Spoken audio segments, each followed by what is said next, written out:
Organizata e veteranëve të luftës së UÇK-s ka njoftuar se rreth 60 autobus priten të nisen nga qytetet e turishme të Kosovës drejt Shqipërisë për të marrë pjesë në protestën e paralajmëruar për të premten me 17 tetor.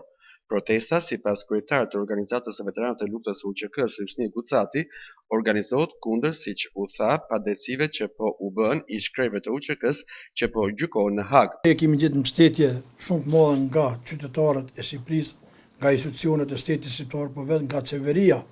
Protesta ka karakter gjithmonë, jo kundër gjykatës, jo kundër drejtësisë, po kundër padrejtësisë e cila po ndodh në Den Haag tash e 5 vite. Ne veshimi në përfundim të organizimit, protesta na ka meta 2 ditë, do të thotë që ki mund të punojmë, të premten veç do të mbahet protesta, çdo sa nga shku në atë nivelin, ne se kemi menduar ka shkuar më mirë sa kemi menduar ne. Mendoj se numri i qytetarëve është bukur i madh, që vetëm nga Kosova deri me sot i kemi mbi 60 autobusa që janë të konfirmuar nga shoqatat tona, nga 3 shoqatat.